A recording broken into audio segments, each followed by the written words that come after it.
Deuteronomy chapter 16 verse by verse explanation in Bengali. দ্বিতীয় বিবরণ তার 16তম অধ্যায় আমরা বাংলাতে ধ্যান করব। এক এক করে পদগুলি বিস্তারিত আমরা দেখব। অনুগ্রহ করে আপনারা আপনাদের পবিত্র বাইবেল গ্রন্থ নিয়ে প্রস্তুত হন। আসুন আমরা শুরু করি। এই অধ্যায়টিতে যে কটি পদ লেখা হয়েছে সেটি হলো 22। এই 22টি পদের মধ্যে যেটা বলার বিষয় রয়েছে যে ইসরায়েলি পুরুষ লোকেরা পরমেশ্বরের আজ্ঞার হিসাবে প্রতি বছরে 3 বার আরাধনা করবার স্থানেতে নিশ্চয়ই তাদের যাওয়া উচিত। সেটি 3 সন্দর্ভ এটাই যে প্রথম নিস্তার পর্ব, দ্বিতীয় সপ্তাহের পর্ব, এটাকে পঞ্চসপ্তমী অর্থাৎ পেন্টিকস্ট বলা হয়, তৃতীয় ছোপড়িদের পর্ব। এই 3 সময়ে পুরুষরা পরমেশ্বরের মন্দিরে গিয়ে আরাধনা করতে হবে বলে লেখা রয়েছে। এই 3 পর্বের বিষয়তে সর্বপ্রথম পর্ব প্রথম পদ থেকে নিয়ে 9 পদ অবধি লেখা পদের ভাগে 9 থেকে 12 পদ অবধি যদি দেখি সেই পদের ভাগে পঞ্চসপ্তমী অর্থাৎ পেন্টিকস্টের পর্ব অর্থাৎ সপ্তাহের পর্ব, আর 13 পদ থেকে নিয়ে 17 পদ অবধি যে লেখার ভাগ রয়েছে সেই ছোপড়ির পর্ব। তারপরে 18 থেকে নিয়ে 20 পদ অবধি কানান দেশে বিচারের সেই সর্দার নিযুক্ত করা, লাইক সিভিল কোচ, কোন রীতিতে নিযুক্ত করা হবে সেটা বলা হয়েছে। 21 আর 22 পদের মধ্যে যে বলি চড়ানোর বিধিতে যে কোনো প্রকারের কাঠের সেই তৈরি আসরে স্থাপনা না করা বলে বলা হয়েছে। সেরকমই কোনো লাট দাঁড় করাবে না, কোনো মূর্তিকে দাঁড় করাবে না বলে বিস্তারিত বলা হয়েছে। পরমেশ্বর মূর্তির পূজার বিরুদ্ধে, একদম এগেনস্টে। তো আসুন আমরা প্রথম পদ থেকে নিয়ে 8 পদ অবধি যে বচনের ভাগ আছে সেটা দেখি। এই নিস্তার পর্বের বিষয়তে আমরা 1 থেকে 20 নির্গমনও দেখতে পাই, অনেক স্পষ্টরূপে সেখানে লেখা রয়েছে। নিস্তার পর্ব সেটাই ইন্ট্রোডিউস করা হয়েছিল। তো এখন সেই প্রথম মাস, সেখানে সে পরমেশ্বর সদাপ্রভু সেই ফসার পর্ব পালন করা, এই মাসেতে হতে হবে এই পর্ব। এই ফেস্টিভ্যাল কখনো চেঞ্জ করা উচিত না, আর তারিখ চেঞ্জ করা উচিত নয়। নিস্তার পর্ব প্রথম মাসে 11 তারিখে হবে, কারণ 13 তারিখ সন্ধ্যাবেলায় সে আসবে জিহুদীদের ক্যালেন্ডারের হিসাবে। এই জন্যে 14তম দিনেতে নিস্তার বলি পশুকে বধ করে সেই সন্ধ্যাবেলায় সেই সময়তে তার আগে থেকেই সেটাকে খেতে হবে। এটা খাওয়ার পরে তারা বাইরে আসতে হবে। সেই দিন তাদেরকে বাইরে আসার মতো নির্গমনের পুস্তকে 12 অধ্যায়তে আমরা সাক্ষ্যের রূপে, প্রমাণের রূপে দেখতে পাই। সেই মাসে খেতে হবে। নিস্তার বলি যা দেওয়া হয়েছে সেইটা সেই মাসেতে সেই ফেস্টিভ্যালকে পালন করতে হবে। নির্গমনের পুস্তক 13 অধ্যায় 5 পদে এই কথা লেখা রয়েছে। এই জন্য যখন সদাপ্রভু তোমাকে কানানি, হিত্তি, এমোরি, হিব্বি আর এবুসি লোকদের দেশে পৌঁছাবে, যার থেকে দেবার সে তোমার সেই পুরখা দ্বারা শপথ খাবে, আর যেখানে দুধ আর মধুর ধরাই কথা বলে, তখন তুমি এই মাসে পর্ব পালন করবে। যে নিস্তার পর্বের দিন, নিস্তার পর্বে অখমির রুটি মানে তারি শূন্য রুটি খায়, কিন্তু কমিট দেখা যায় না। এর অর্থ যেরকম ছিল সেরকম সঙ্গে সঙ্গে বানিয়ে ঠিকঠাকভাবে তারা বেরিয়েছিল। তো সেখানে রুটির আটা এখনও সে কমির বনেনি, এই জন্যে কমির রুটিকে খাওয়া ঠিক হবে না। আখমির রুটি মানে তারি শূন্য রুটি নিস্তার পর্বকে মনে করায়। তো নিস্তার পর্বের যে নিয়ম এটাই রয়েছে, আইন বিধি, অন্য ব্যক্তি এটাকে খাবে না। কোনো দাস যে কিনে নেয় সেটাকে খেতে পারে, কিন্তু সে খেতে পারে। যে মজদুরি থেকে পরজাতির আসে সেটা খেতে পারবে না তারা। তারপরে এই নিস্তারের বলি পশু সেখানে একই ঘরে, সেখানে মাংসকে সেই একটু বাইরে নিয়ে যাওয়া যাবে না। একটা ফ্যামিলি খেয়ে নিতে হবে। আর যদি সেরকম না হয়, কিছু জনকে নিযুক্ত করে যারা লিগালি পার্টিসিপেট করতে পারে এবং তাদেরই ঘরে করতে হবে। সেই ঘর থেকে মাংসকে নিয়ে যাওয়া যাবে না।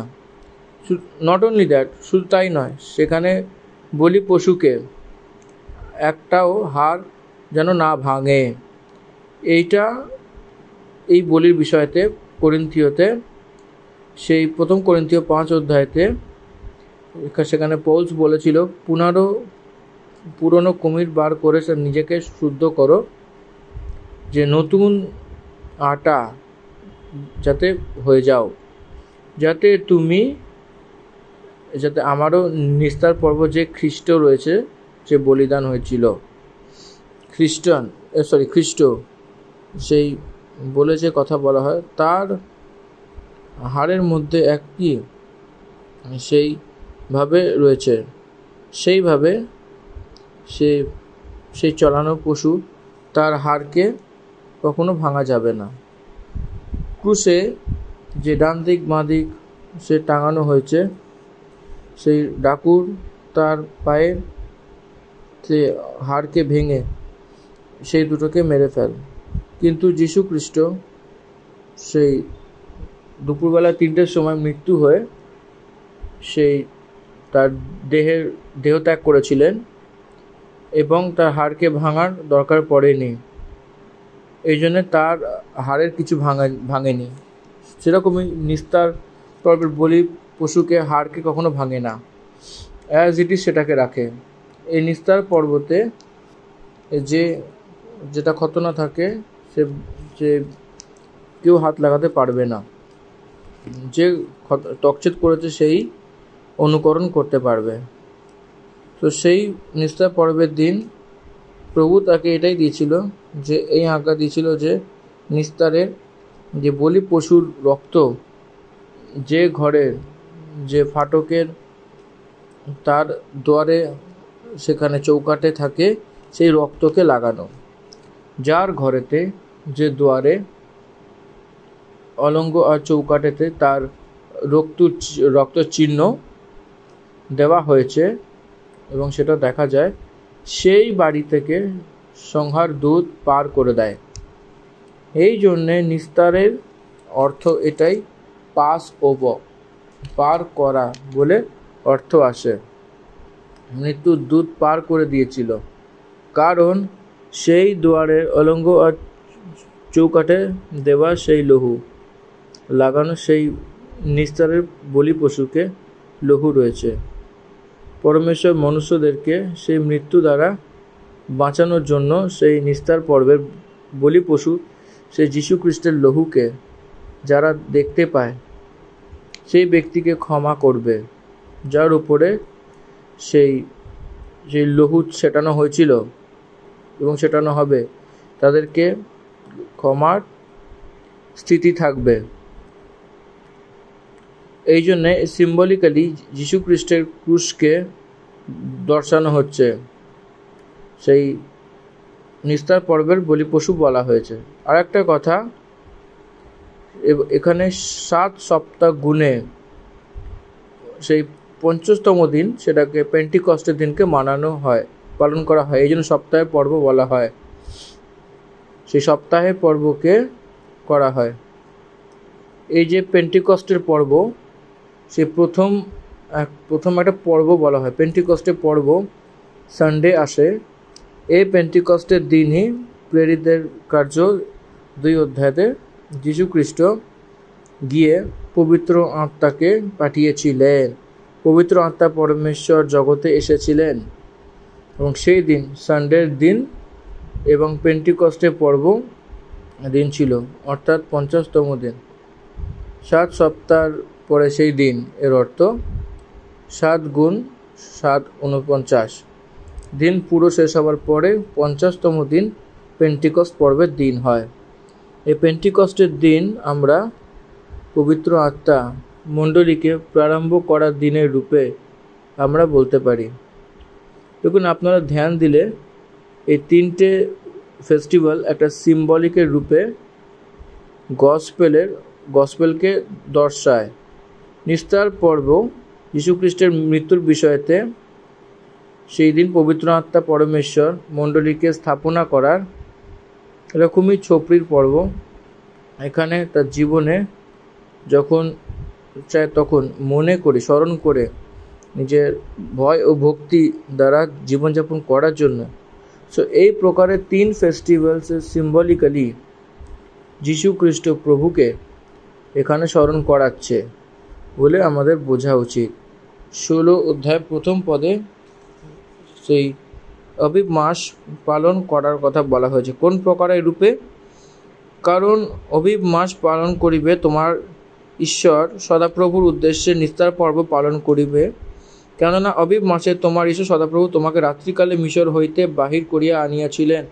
আর সদাপ্রভু আপন নামের বাসার্থে যে স্থান মনোনীত করিবেন, সেই স্থানে তুমি আপন ঈশ্বর সদাপ্রভুর উদ্দেশ্যে মেষাদি পাল ও গোপাল হইতে পশু লইয়া নিস্তার পর্বের বলিদান করিবে।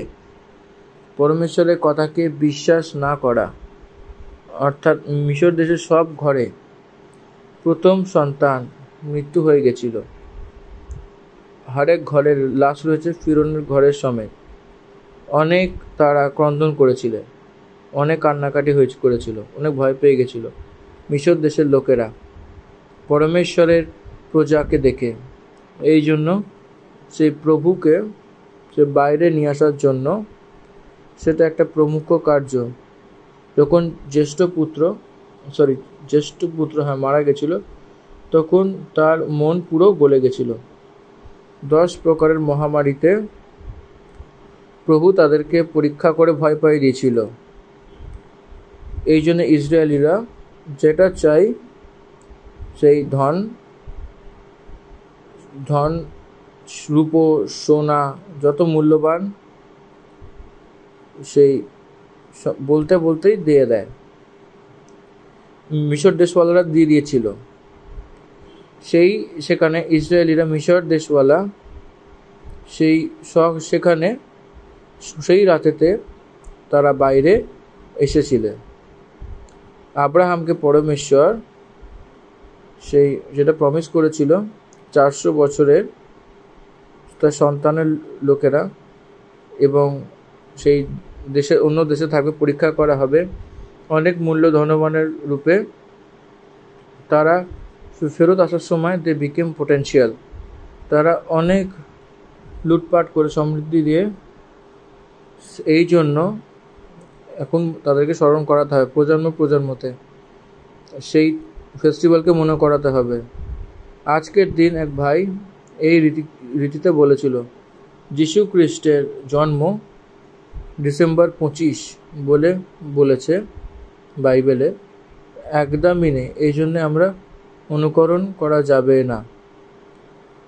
এবং তারপরে একটা কথা বলা হয়েছিল, সেই ফেস্টিভ্যালকে অনুকরণ করার জন্য যীশু খ্রিস্ট জন্ম নিয়েছিলেন, সেইভাবে বলা হয়েছে।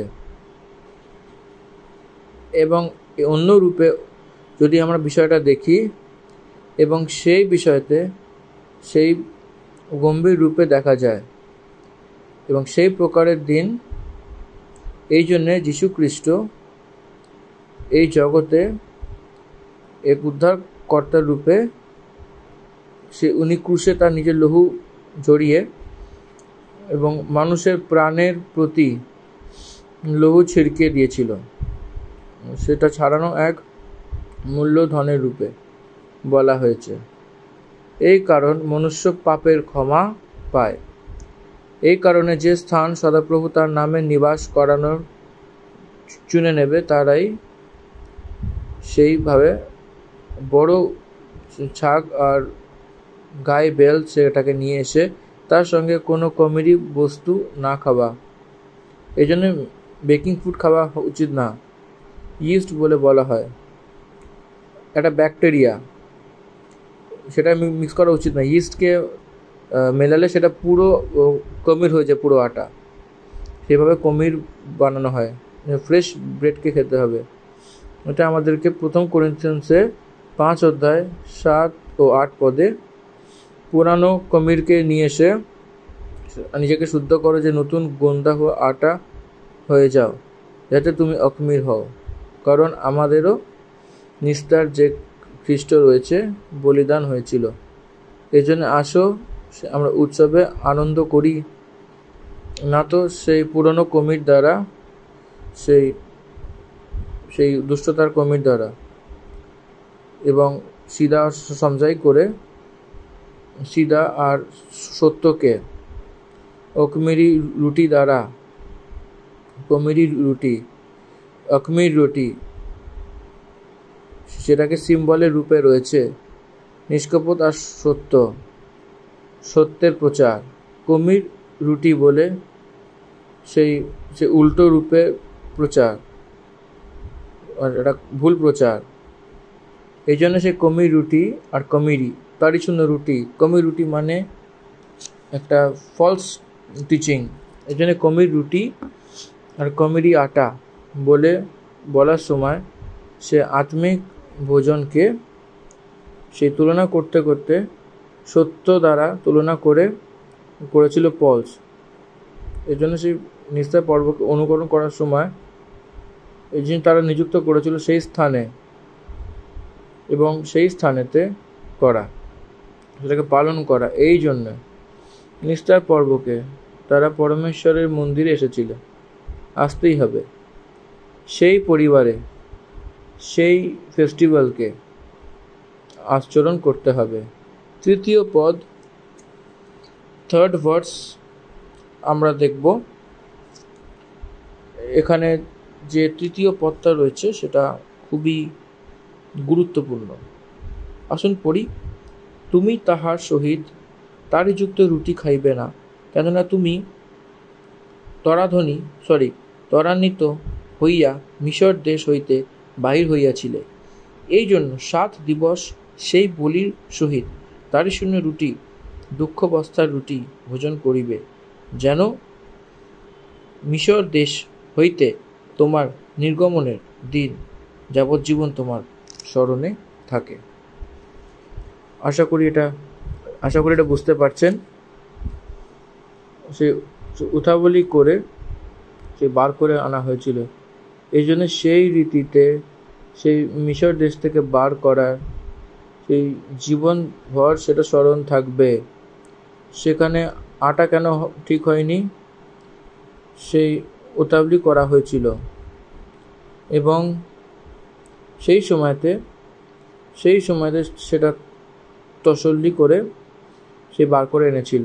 এই জন্যে সে কুমির রুটির মতো না থাকার মতো আমরা বুঝতে পারি। এই রীতি দ্বারা তোমাকে মিশর দেশ থেকে বার করার জীবনভর স্মরণ থাকবে, যেরকম it's a life time commitment at commandment. এই নিস্তার পর্ব প্রতি বছর অনুকরণ করতে হবে। Every year they have to observe it and practice it.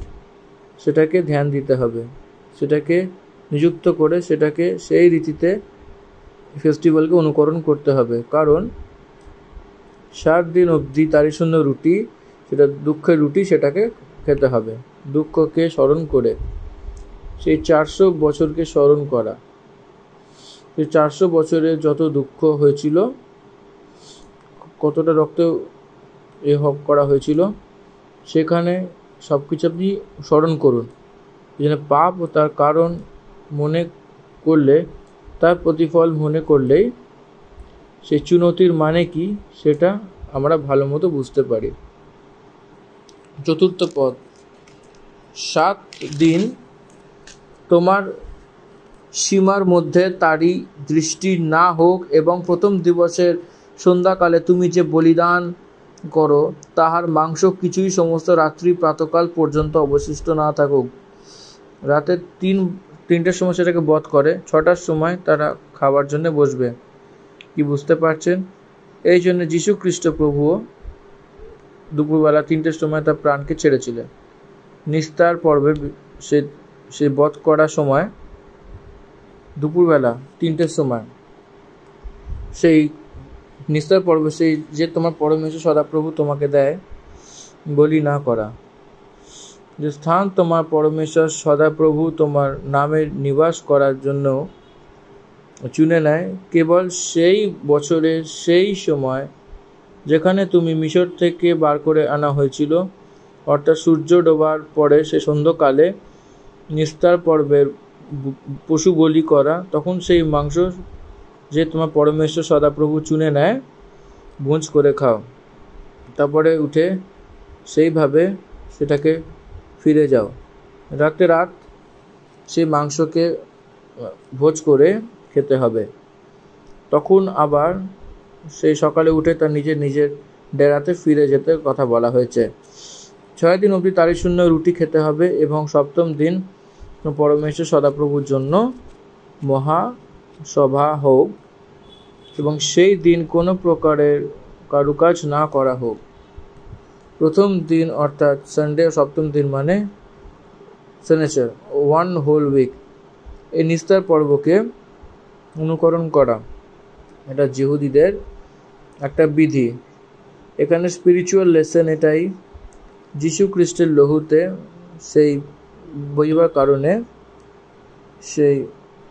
সেই লহু বহাবার কারণে সে করুণার দ্বারা সেই লহুর কারণে বিশ্বাসের দ্বারা সেই করুণার নির্ভর যেটা বলা হয়েছিল, সেই যীশু খ্রিস্টের লহুর দ্বারা আমাদেরকে সুরতি হয়েছিল, আমাদের মুক্তি হয়েছিল। এই জন্য তার উপর আমরা বিশ্বাস করছি। আমরা যে নিস্তার পর্বের বলি পশু যীশু খ্রিস্টই রয়েছেন। যীশু খ্রিস্টের বলিদানের কারণে আমরা ছুটকারা মুক্তি পেয়েছি। এই জন্য সেই দিন জন্তুদেরকে ছাড়ানো সেটা এক মডেলের রূপে বর্ণনা করা হয়েছিল। যীশু খ্রিস্টের লহু বাস্তবিকতা রয়েছে। তারপরে 9 পদ থেকে নিয়ে 12 পদের মধ্যে নিস্তার পর্বের বিষয়তে 7টি সপ্তাহের কথা, 7 into 7 = 49 days, সেই দিনগুলির কথা বলা হয়েছে। 50th ডে, 50তম দিন, যেটাকে পেন্টিকস্ট বলা হয়, বাংলায় বলা হয় পঞ্চসপ্তমী। পেন্টিকস্ট মানে আর্থিক 50 বলে অর্থ আসে। পেন্টিকস্টের মানে 50 বলে অর্থ আসে, এর মানে 50তম দিন। এর অর্থ 7টি সপ্তাহ সেই পর্ব বলে বলা হয়। এটাকে পেন্টিকস্টের পর্ব বলা হয়। অর্পণের তেওহার বলা হয়, প্রথম অর্পণের তেওহার বলা হয়, কঠিনাইদের পর্ব বলা হয়। এটা সব আমরা চার্চেসে আমরা শুনতে থাকি। 7 সপ্তাহ আপনারা গণনা করতে হবে। তখন তুমি যখন খেতে হসুয়া লাগাতে যাও তখন থেকে প্রারম্ভ করে 7 সপ্তাহ গোনো। সেই প্রথম সঙ্গ পর্ব রয়েছে, 7টি সপ্তাহ গণে সেই সপ্তাহে সেখানে সেই হাসিয়া দেওয়া হয়। প্রথম হাসি সেই যে থাকে খেতে লাগে, তখন থেকে নিয়ে 7টি সপ্তাহ গোনা হয়। সেখানে সংগ্রহ করে 7টি সপ্তাহ গণনা করা হবে। তখন সে পরমেশ্বর সদাপ্রভুর আশীর্বাদ অনুসারে তার জন্য স্বেচ্ছা বলি দিয়ে সপ্তাহকে নাম পর্ব মানানো হয়। দেখুন, ভেরি ইম্পর্টেন্ট, স্বেচ্ছা বলি দিয়ে। এই জন্যে অনেক লোকেরা এখনও মণ্ডলীতে, খ্রিস্টানসরা কিছু মেনলাইন চার্চেসে কটনির তেওহার লাগায়। এর অর্থ ফান্ড রেজিং ক্যাম্পেইন বলা হয়। এ কটনি পর্ব কেন বলা হয়? লেভি লোকেরা জীবনযাপন করার মতো লেভি লোকদেরকে পরমেশ্বর মন্দিরের ভেতরেই কার্য দেয়, সেখানে বাইরে কার্য দেওয়া হয় না। ইসরায়েলি লোকেদের মধ্যে তারা নিজেরাই সেই তাদের লিভিং স্ট্যাটাসের লোকের জন্য যে দেওয়া হয়েছিল, এবং সেটাই গ্রামকে ছেড়ে জগতে তাদেরকে ব্যক্তিগত অধিকার নেই। এই জন্য তাদের পোষণের নিমিত্ত পরমেশ্বর এই প্রকারের প্রত্যেক রূপে এই প্রকারে প্রত্যেক রূপে কার্যক্রম রেখে হয়েছিল।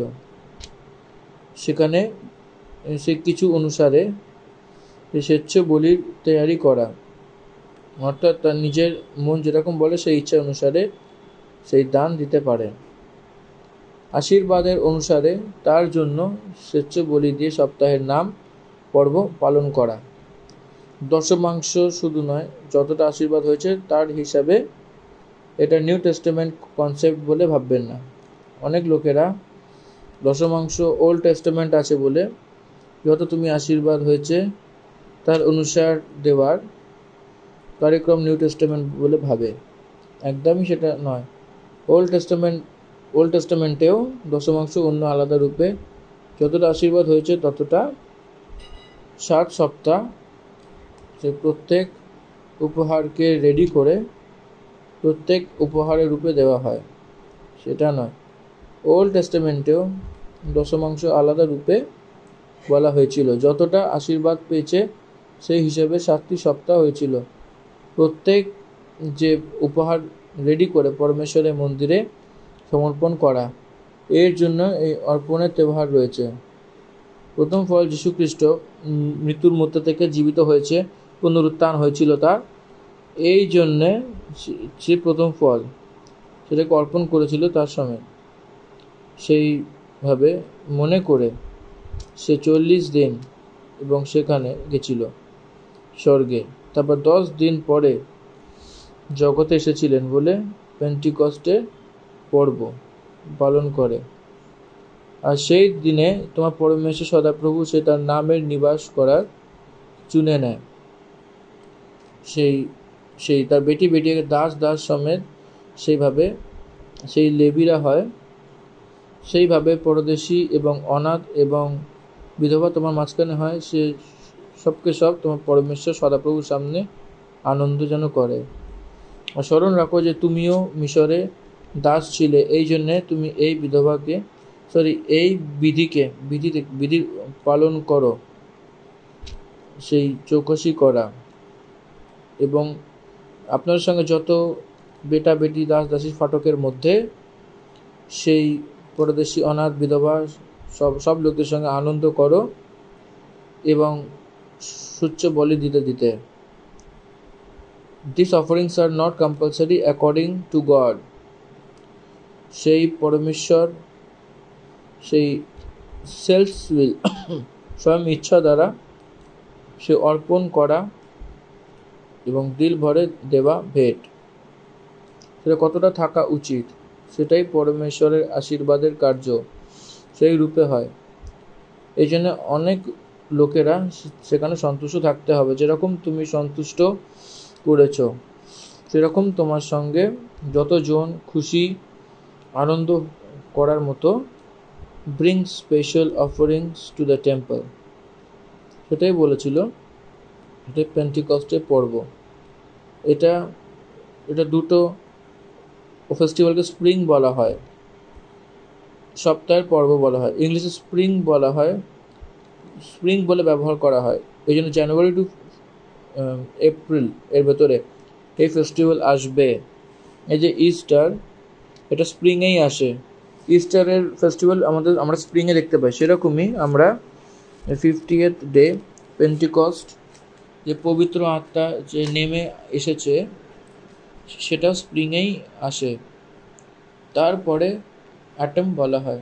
এই জন্য প্রত্যেক মাসে যে সপ্তম মাস বলা হয়, এটা তৃতীয় মাসে তৃতীয় পর্ব কেউ ইন্ট্রোডিউস করেছিল। তৃতীয় ফেস্টিভ্যাল সেই জাতি প্রায়শ্চিত্তের দিন, এবং সেইভাবে প্রথম মাসের 10 তারিখে করা হয়। হরেক বছর সপ্তম মাসে 10 তারিখে জাতি প্রায়শ্চিত্তের দিনকে বলা হয়। ইসরায়েলে এটা হয়। এই জন্য সেই দিন প্রধান যাজক অতি পবিত্র স্থান, পরম পবিত্র স্থানে বছরার লহুকে নিয়ে লোকদের জন্য এবং তাদের জন্য যাজকের জন্য সেটা ছিটিয়ে দেয়। তারপরে তারা 7 দিন চোপড়িদের পর্বকে বলা হয়। কেন এটা চোপড়িদের পর্ব বলা হয়? যার কাছে ঘর রয়েছে তারাও সেই চোপড়িদের নিচে আসতে হবে। তারা ছোট ছোট তাঁবু রূপে বানিয়ে একটা সপ্তাহ অবধি সেখানে থাকে তার ঘরবার ছেড়ে। সেখানে চোপড়িদের পর্ব বলা হয়, তাঁবুদের পর্ব বলা হয়। এখানে কেন থাকতে হবে? এই জন্য তুমি কলিহা ডাক মধুর মধ্যে সব কিছু একজোট করে সেরকম চোপড়ি সেখানে 7 দিন বাঁধতে থাকো, এবং তোমার এই পর্বতে তোমার পুত্র কন্যা দাস দাসী সমেত এবং সমেত যে লেবীরা, পরদেশীরা, অনাথ এবং বিধবা সেখানে এসে সেখানে আনন্দিত করে। যে স্থান সদাপ্রভু চুনে নেয় সেখানে সেই পরমেশ্বর সদাপ্রভুর জন্য পর্ব মানাও।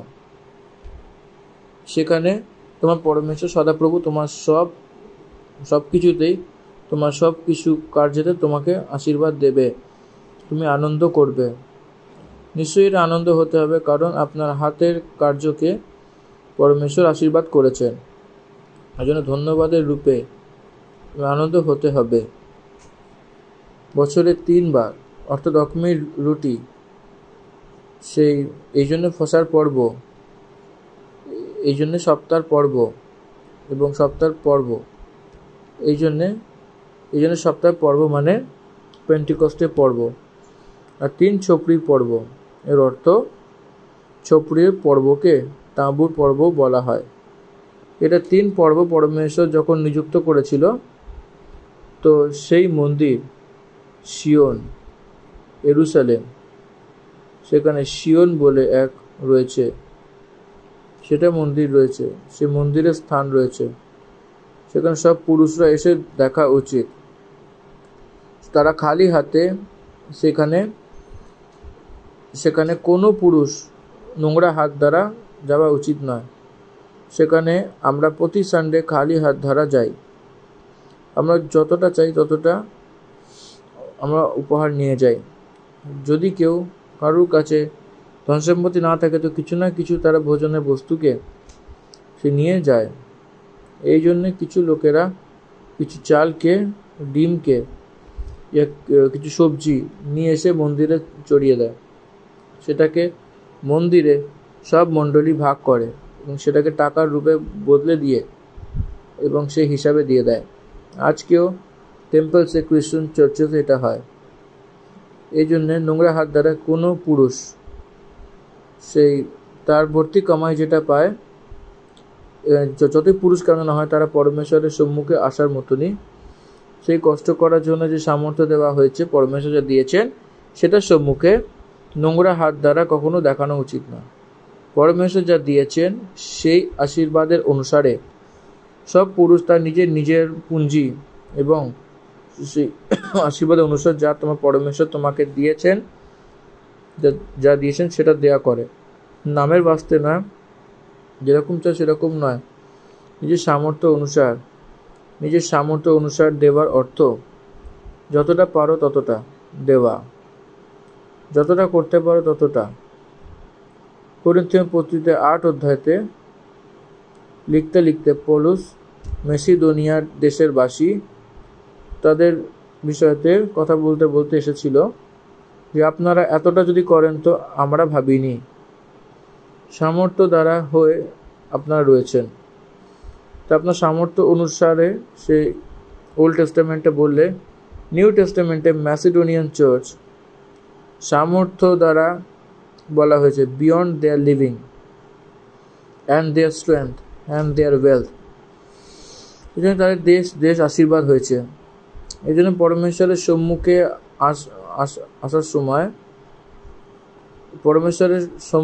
সময়, পরমেশ্বরের মন্দিরে পরমেশ্বরের দাসেরা আনন্দ হওয়ার মতনই সমর্পণ করতে হবে। অত্যাধিক গ্রুপের বিধি, সামর্থ্য যত রয়েছে সেই হিসাবে তার অনুসার করো বলে বলা হয়েছে। 18 পদ, তুমি তোমার এক এক গোত্রের মধ্যে থেকে তোমার সব ফাটকের মধ্যে যাকে তোমার পরমেশ্বর সদাপ্রভু তোমাকে দেয় বিচার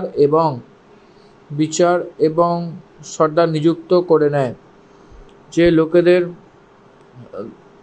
কার্য ধর্ম দ্বারা করা হয়। বিচার এবং সর্দার, জাজেস অ্যান্ড লিডার্স, কি আপনি এটা বুঝেছেন? এখানে judicial judges, leaders, executive and legislature and execute pay নেতা লোকেরা জুডিশিয়ালি এখানে সিস্টেম সেখানে অপারেট করা হয়েছে, সেটা প্রমুখের কথা। এক শাসনের নির্মাণ, দুটো শাসনের অনুকরণ, তিন ন্যায়ের বিধি, লেজিসলেচার, এক্সিকিউটিভ, জুডিশিয়াল, সেখানে নিযুক্ত করা, এই জন্য পালন করা রাজাকে নিযুক্ত করেছে এবং লেজিসলেচারকে এবং এক্সিকিউটিভে রাজা লেজিসলেচারের রূপে আসলে সেখানে সেই রাজার পরিবারে আসবে। সে জাজেস জুডিশিয়ালের রূপে, এই জন্য হরেক দেশে অধিকারীদের সঙ্গে ন্যায়াধীশ।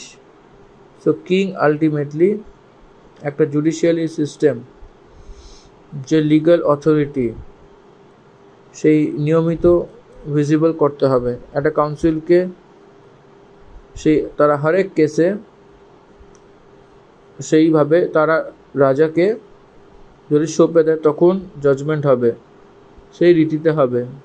সো এখানেও সেই প্রকারের রূপে বলা হয়েছিল, বিচার যারা করে তার পক্ষপাত দ্বারা বিচারকে করতে হবে না। তুমি বিচার কখনো বিগড়াতে পারো না, তুমি নাকি পক্ষপাত করবে, বিচারকে কখনো বিগড়াবে না বিচার করার সময়, নাকি ঘুষ নেবে, কারণ ঘুষ বুদ্ধিমানের অন্ধি করে দেয়, ধর্মীদের কথা পাল্টে দেয়। যে সাক্ষ্য বলা হয়েছে সেই বিচার যে করে, যে ভাবনা করে, সেই অর্থকেই সেই তারা বিচার করে দেবে।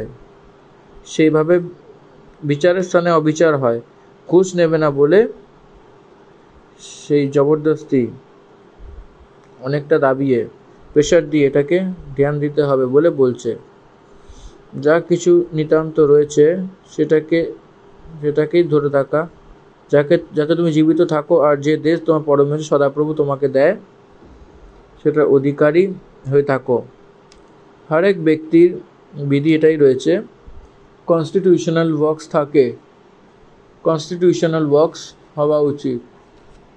সেইভাবে সেই সংবিধানের সেই চাল চলন করা উচিত, ব্যবহার নিযুক্ত সংবিধানের হিসাবে থাকা উচিত। দেশকে এক সংবিধান রয়েছে, সেই সংবিধানের আজ্ঞাকারিতা হয়ে সেই ব্যক্তির রূপে ভালো নাগরিকের রূপে জীবনযাপন করা। পরমেশ্বরের রাজ্যকে পরমেশ্বরের সংবিধানে, সেটা হলো বাইবেল, সেখানে থাকা, যে সেই নিয়মের অনুসারে সেইভাবে ঠিক করে থাকা। এই জন্য বাইবেলে যে রয়েছে সংবিধান, পরমেশ্বরের সংবিধান ব্যবস্থা, Bible itself in new testament, নতুন নিয়মে অনেক প্রকারের আজ্ঞা রয়েছে। সে সব কিছু জগতে যে সেই থাকা সরকার, পরমেশ্বরের আজ্ঞা সেই দুনিয়ায় দেশে আজ্ঞাকারিতা হওয়ার জন্য সেই তার বিরুদ্ধে দাঁড়িয়ে সেখানে বলা হয়েছে, জগতের সরকার গডস কনস্টিটিউশন এগেনস্টে আসলে সেই জগতের লোকদের কথা খ্রিস্ট বিশ্বাসীরা, সেই খ্রিস্ট বিশ্বাসীদের উপরে হিংসা আরম্ভ হয়েছিল, এটা আমাদেরকে জানা উচিত। তারপরে 21 এবং 22 পদের মধ্যে সেইভাবে বেদির বিষয়ে বলা হয়েছে, এই পরমেশ্বর সদাপ্রভুর বেদি, তারপরে কোনো প্রকারের লকড়ি বা কাঠ হয়ে থাকে, সে আসলে স্থাপনা করা হয়, কারণ তার যে রুটস রয়েছে সেটা জগতের উপরে ফলে থাকে, সেই বেদিকে ফেলার মতো আসতে পারে। এই জন্যে সেই প্রকারের রূপে করা উচিত না কই লাট দাঁড় করায়, যাতে তোমার পরমেশ্বর সদাপ্রভু ঘৃণা করে, কাউকে সেখানে দাঁড় করাবে না। এবার মূর্তির সে আরাধনা সম্বন্ধিত এবং সেখানে চিহ্নের সেখানে দেখার জন্য হবে না, দেখানো উচিত না। সেখানে সেই লাট হওয়ার জন্য কিছু নেই, কারণ সদাপ্রভুই তাদের মাঝে পরম পবিত্র স্থানেতে সেই সিন্ধুকের ওপরে তার সম্মুখে রেখেছিলেন, তার মহিমাকে রেখেছিলেন। সেই প্রায়শ্চিত্তের ঢাকনার উপরে সেই মাঝে সিংহাসন মধ্যে থেকে সেই লোক দ্বারা কথা বলেছিল। That was the proof in the Bible. সেই প্রকারে প্রত্যেক গ্রুপে বাতচিত বাইবেলে রয়েছে। পরমেশ্বর সেখানে কথা বলেছিলেন, সে মিলাপ তাঁবুতে তাদের মাঝে রয়েছে। তারপরে তারা মন্দিরকে তো বানিয়ে নিয়েছিলেন, মন্দিরকে সুলেমান বানিয়েছিলেন এবং সেখানে পরমেশ্বরের সম্মুখ রয়েছে। এই জন্য তাদেরকে মূর্তি দরকার নেই, এটা আমাদেরকে বোঝা উচিত। মূর্তিকে কেন ক্রিশ্চিয়ানস অ্যালাউ করে না? পরমেশ্বর তাদের সঙ্গে থাকে এবং মূর্তির কি দরকার? পরমেশ্বরকে মূর্তির রূপে বদলানো পরমেশ্বরকে ভালো লাগতো না। পরমেশ্বরকে জানবার জন্য সেই পরমেশ্বরের রূপে মূর্তিকে বদলিয়ে সেই মূর্তিকে আরাধনা করলে পরমেশ্বর কীরকমভাবে খুশি হবে সেটা উনি বরদাস্ত করবে না। এই জন্যে তার ক্রোধ মূর্তির ওপরে আছে বলে রোমীয় পত্রিতে 1 অধ্যায়তে বলে। 21 এবং 22 পদের মধ্যে বেদির বিষয়তে অনেক ধ্যানপূর্বক থাকতে বলা হয়েছে এবং পরমেশ্বর বিরুদ্ধে যে মূর্তির বিষয়তে বলা হয়েছে সেই রীতিতে 16 অধ্যায়ের 22 পদকে আমরা ধ্যান করেছিলাম। 16 অধ্যায় এখানেই সমাপ্ত হয়েছে এবং এরপরে আমরা বাকিগুলো ধ্যান করব। কিন্তু আমাদেরকে এটা মনে রাখতে হবে যে প্রতিটা মুহূর্তে প্রতিনিয়ত এই বাইবেলের বাক্য এবং যা আমি শেখাচ্ছি, যা বোঝাচ্ছি, এগুলো আপনারা প্রতিনিয়ত প্রতিটা দিন আপনারা এটাকে মনে রাখবেন। যখন প্রয়োজন হবে আপনারা আন্ডারলাইন করে নেবেন। এইভাবেই আমরা দ্বিতীয় বিবরণ তার 16 অধ্যায়কে সমাপ্ত করছি। দ্বিতীয় বিবরণ 16 অধ্যায় এখানেই শেষ। The end of Deuteronomy chapter 16. Thank you. Amen. God bless you.